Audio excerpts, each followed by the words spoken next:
Bonjour, oui, voilà ma chaîne la bien Bonjour. sous Firma Congolais Fico TV, oui, une chaîne autour la fierté. Il y a Congolais, le autour de la Congolais mon modèle. Est-ce que na Congo tu vas Congolais modèle bazala kaka? Bon, na Congo modèle bazar, mais problème na bango mingi, c'est que baligné visibilité penzate quoi. Baligné ko comment on appelle ça? Ko ça makambu na c'est trop. Au fait bato baza penza modèle te bango ne baza plus vocal koleka bato baza modèle. Mais il y a des Congolais au bazo kanisa qui pensent. Il y a des Congolais modèles en tout cas. Ndo lobi ba linga osama comme na batama. Eza raison te batu mingi ba komo kimila na politique pour politique ndete omona batu. Ba mila kisa bazo e bi malogwa ya monde e mi mbongo yo e pesa mbongo pa batu. Bon, c'est ça aussi hein pour na batu belé bazo comme modèle le politique et comme un symbole mo ya réussite. Et ça fait que ata yoza modèle na domaine na yo au fait eza pas si pour na pour quand tu es un modèle ce n'est pas seulement bénéfique pour na yo eza aussi bénéfique parce qu'il y a des gens au bazo tala bazo zo comme modèle au fait comme le mot le dit au community source d'inspiration. Donc na Congo na biso la plupart des gens au Monica Tongi bot asali moi visibilité za plus ba politicien et ça là que tokomi komona neti politicien politique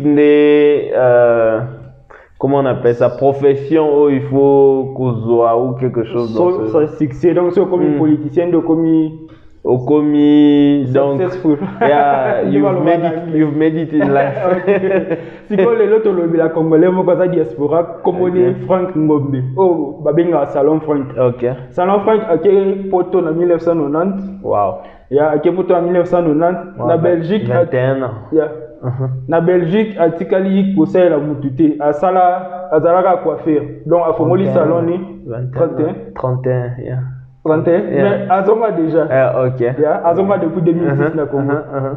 Ake poto en 1990 asala misala musuta fongolaka salon na ye. Azoko évoluer na salon na ye. Évoluer na salon ni amoni ke ekoki gouvernement na poto en 2006 c'est décidé azonga na kin. Azongi pe mabo pambate. Na kin afongoli 6 salons. Right, afongoli 6 salons a employé 49 Congolais. Kana musala maboko. Si qu'on a Congo na mona to négliger ba métier. To linga biso nyesa peut ko ba licencié ba docteur ba nani. Dans ce toke université to tanga ka ba faculté moko na. Mais tala mutu.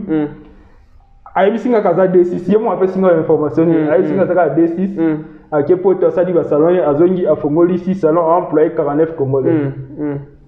Si qu'on a Congo na tozana batu ba comme ministre ba tikali ko employé ta mutute na parcours na mongo ba ta so akenda atanga la poto azongi na e sans idée sans vision bozuye ka ministre gouvernement la biso na bato boy azo sala ilo côté pour na to ko polé ba momo yike mutazana vision makasi obenga to bende pembeni côté to sa ndeni côté to sa ndeni gouvernement la biso ilo côté. Ah bon, c'est vraiment très impressionnant le Biaza D6 et Atiki, comment on appelle ça, luxe nyo sa poto ya privilège nyo sa poto pour dans tout le monde a ba écran que vivre à Kinshasa ce n'est pas facile. On dit mi sacrifice nyo sa tu n'es même pas sûr de réussir pour je me dis que coût ya coiffure na Europe na coût de coiffure na Congo est différent. Donc à focus na o lobby na professionnel et pour moi et le moment lobby est très important c'est que imaginons nous si grand joueur lelo ou Messi Ronaldo so ba na université qu'est-ce qu'il y a à être dans la vie ce n'est pas seulement université au fait et ça sérieux aux autres chana makambo aux autres sala et aujourd'hui les lots salon Franck a commis référence ya ba te belé na domaine ya coiffure aussi ba vandi boy bazomilo ba que non si lui il a fait ça, si lui il a réussi, peut-être moi aussi je peux faire ça, ou peut-être moi aussi je peux réussir.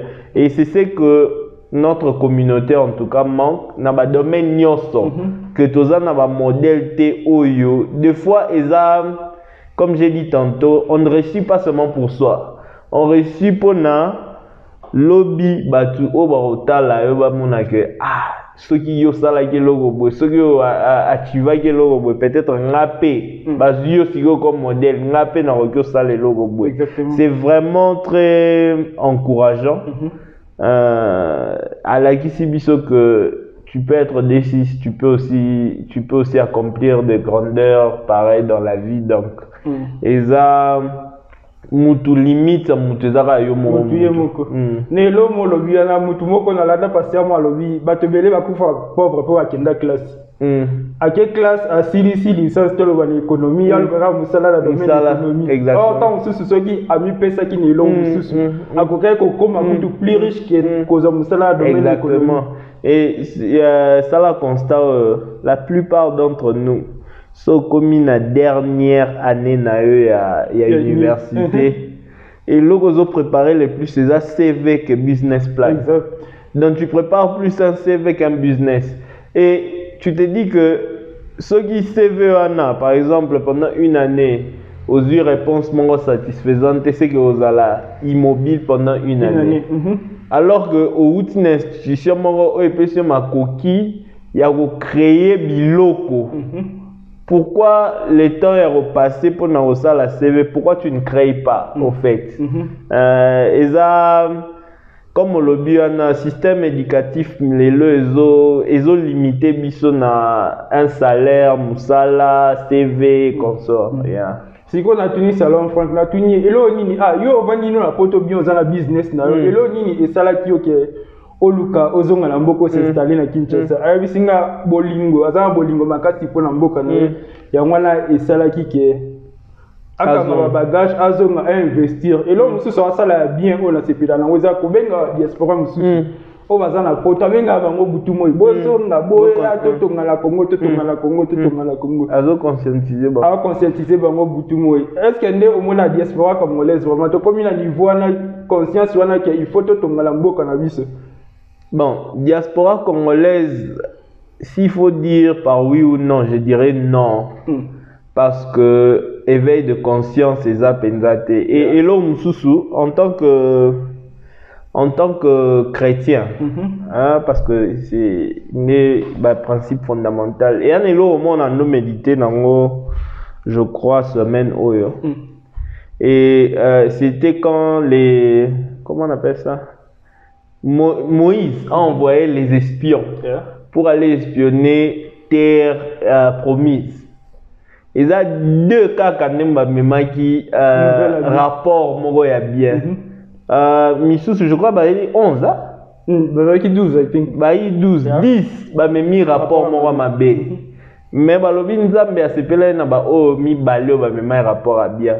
Et dire que 10 même un rapport à ma décision, c'est un peu trop dire, c'est un peu être trop méchant. Ils ont parlé de la réalité qu'ils ont vue. Mais dans le domaine il y a même un plus, tu vois, il y a innovation. Il faut aller au-delà de la réalité. Pour barrière ezala nango kaka, ba nini ezala nango kaka. Ce qui yo au monika ka ba difficulté c'est que tu n'as rien fait, c'est que mutu ata mutaliboma ba ko benga o mona nini, mais ça demande vision, ça demande la foi, ça demande un caractère ya au mona au-delà. Si que ba tuneti ba salon franco il parle et ça que Congolais en général au fait, son agogio comme exemple, il faut te développer niveau ana parce que ce qui te vandi boy to banyota la kin Congo kaka na misu ya simple boy to mona ba raison 1000 raisons pourquoi tu faut pas te investir mais aller au-delà pour mboka nyos ezala ibungu ba mboka ba États-Unis ba nini il fallait au mona au-delà, il faut rêver, il faut voir loin. Donc si je peux dire c'est que la diaspora premièrement il faut tout changer façon nabiso ya au mona makambo to to shift regarde na biso to longola vers comment on a toujours ba difficulté to lukara et si gagner ya positivité to ki ko build na construire quoi, construire sur un point positif au fait. Chercher le positif dans nyonso tozo sala. Donc on a comprendre bien comment tu es en crise de visionnaire, exactement, tu es en crise de visionnaire et faiblesse na biso mongo mususu c'est que on abandonne un peu facilement. Donc tu lobby OK, j'ai une idée, j'ai nini. Il faut attendre aussi que adversité oya. Dans adversité oya, ils ont forgé caractère na yo. Ils ont que pour quoi isayo, pour salobo, ils ont comme isayo na niveau il faut comme. Donc ils ont pour nangai mboka toi premièrement besoin d'un changement de mentalité moko. Voilà tout ça la mission mobimba.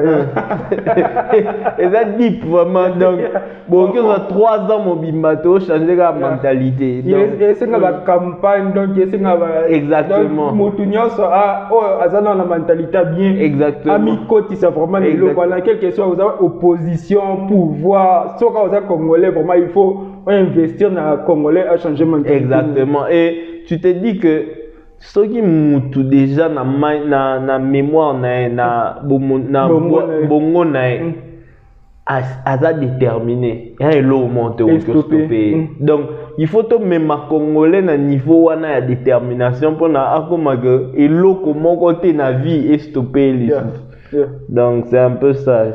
Par manque de vision comme ministre exactement mutu Aza, par exemple, je donne encore un exemple, c'est pas pour vanter la personne, mais comme Tozo le Belaye, et s'il y avait par exemple un ministère qui s'occupait de la coiffure ou de quelque chose dans ce genre-là, bah Mimi Moutouneti Salon Franck, tu peux voir déjà à ça la preuve naïe avant que Aza la ministre et cause un ministre et au changer peut-être statut que le que bien monsieur va bien excellence mais ça déjà ça na être naé na kibomoto naé que ça na je trouve que il faut to bando ça ba sélection ba ministre ba tout le monde aussi oh ba ça là déjà ba preuve c'est quoi to la nara ba diplôme que oh diplôme mais il logo zate excellence la tuni salon franc vision na ezani revenir munini ezani abi il faut afongola ba salon ba province nyonso la République démocratique du Congo.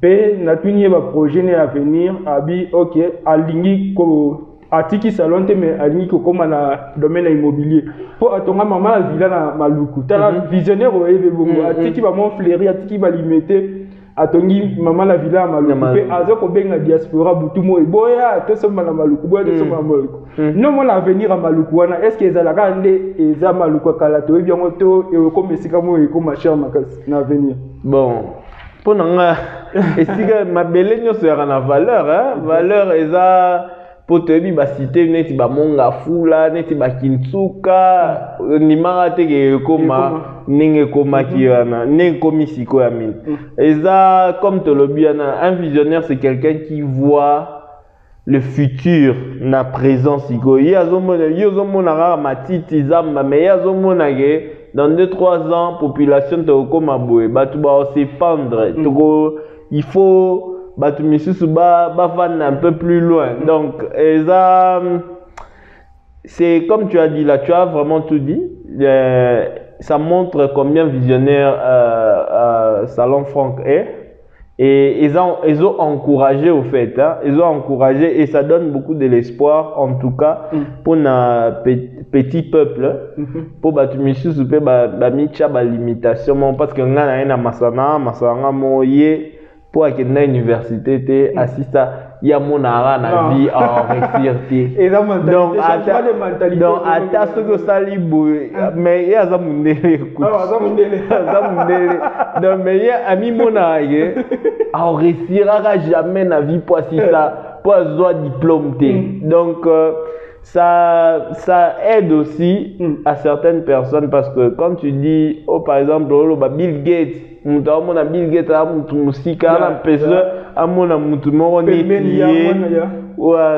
capable de s'identifier. Donc, ils il faut promouvoir. Moi, je me dis, Asukara Akunate, il peut organiser des séminaires pour apprendre aussi comme sa expertise amène sur comme un mentor et parce que c'est en ça aussi qu'on voit un leader aussi eza batu o bazolando na sima donc Aza na don wana déjà ya vision donc ça serait aussi mieux à partager en pe na ba petit peuple à bandape par exemple ba séminaire avec les autres coiffeurs ba bilo moment à bongo ko changer un peu de direction na bango ya mona makambo ça serait un peu très intéressant mais au moins la TP que l'état na biso pe azana par responsabilité à cause de tout oh on a ça quand même quelque chose c'est vrai que il faut voir comme un ministre il faut voir comme un PDG cause bango pe ko épauler bango pour ça otuni net salon franc ce qui l'état déjà a facilité ta babilo comme koto chata makoki a benga ta pour na conseil pour na partager expertise na l'état oyoka bango nyose baluba l'état batikala jamais au moins que l'état n'a pas responsable pour moi qui développer un entrepreneur ce qui l'état n'a vu sur comme amateur mise na ba entrepreneur mboke ke liboso ndeli exactement yo vraiment au bêtis c'était moi à makasi pona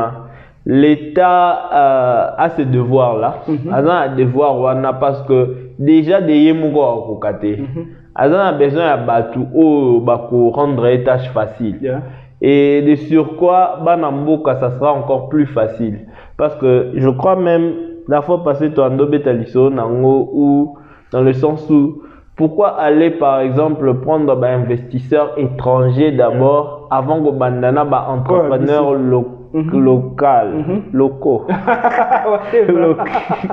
entrepreneurs locaux avant bandana entrepreneurs locaux pourquoi aller Libanda parce que un entrepreneur local n'a pas s'identifié n'a pas un exemple c'est quelqu'un que je connais c'est quelqu'un que je côtoie c'est vrai qu'il y a certains entrepreneurs lignés dans bango et qui n'a un peu bien te pour te ebi bango car la musique te ebi bango que baboa kakae mais sur terrain oe bara mutumo baboa mais te ebite que asala nini tu vois un peu et ça na ma dimension belé que quand l'état a regroupé batuné si bongo bazo pe ko conscientiser jeunesse sans le savoir parce que j'ai suivi le président et même le premier ministre en tout cas il a dit que un des chevals de bataille na bango la jeunesse c'est que jeunesse oyo une des raisons même que beaucoup de jeunes demandaient qu'il y a c'est que tous à la peine un ministre sous jeune et là que tous a besoin de s'identifier au fait et ça t'es quelqu'un que Kengo tout le monde donc au moins que classe moro boé tu as besoin de tout le monde moni ou après jeune net il faut pas saliper moi malonga moi si je peux faire ça on appelle en ça les logo moro boé donc l'état na sens soana aza vraiment une obligation yako ça les locaux mon en direction il y a l'état vraiment il faut que ça là comme ministère il y a entrepreneurship entrepreneuriat ministère entrepreneuriat mais si les lots même pas éco comme la activité exactement si tu au milieu d'un ministère on est radna ndengeni entrepreneur ici toute la population peut voir les gens comme Salon Franc et certaines personnes encore au bas ça là quelque chose si au bango ministère na bango na ba touchera ici gagner exactement visibilité zéro to monnaie loté to monnaie activité monté En tout cas, la balandi a Fieko TV, merci. Nandenge volandi biso to senga pe l'état to beta c'était l'état vraiment ça aux en souci mboka, ça aux en ko sambo ke bonga. Il faut que s'associer na bato bongo ba Kongola bongo baza ebele. Congolais zara te ba o batanga na poto ba sala nini yo mwana ministre vision zéro et le côté. Et la plupart de ces gens de Congolais, Salon Francoutazu initiative à Zonga, ba misusu tellement que tracasserie les belé. Alobi non, vaut mieux qu'un atiga na mboko mopaya goûte les autres tenga bien mboka na ngamo goûte je veux n'en gagner même pas la même chose que là où je travaille. Mais tracasserie babilo gonyo soana donc la tracasserie on a c'est une responsabilité parlementaire te ko ça la loi facilité makasi to dans la 500 députés si les lois qui combien de députés ba ina exactement et ça il y a un type qui disait ça même récemment na ba loi bazo memela biso ba loi mo ya bienté buena et je commence à lui donner raison parce que la loi en termes de faciliter les petites et moyennes entreprises, entrepreneuriat, idée on a eu qui sofa, il y a que faciliter la jeunesse et ça logo RTNC. Oh on a ça c'est le logo. N'engana big et ça est le moins qui est. Il y a affecté bah on dans un domaine il y a crédité. Donc vraiment gouvernement a ça là quelque chose pour nous. Pourtant le gouvernement tout souvent quand c'est un ministre un député pose une responsabilité on a exactement. Tant bon le bac en 2023 il faut monter la bilan président faut un bilan il peut député faut un bilan aux alaki wana au salaki ni et en plus jeunesse wana bolo bala bango nini tant bo kende ba voter bino boye bolo bani to sala ini parce que opposition na biso pe c'est comme si bon accélérera na ufinga donc yo projet société no ezala na finga qui intel na finga qui intel na finga intel c'est pour cela il faut me voter encore donc le peuple n'a plus besoin de ça en tout cas le peuple a besoin il y a qu'au travailler il y a qu'au créer babiloko ya sika donc faites quelque chose s'il vous plaît.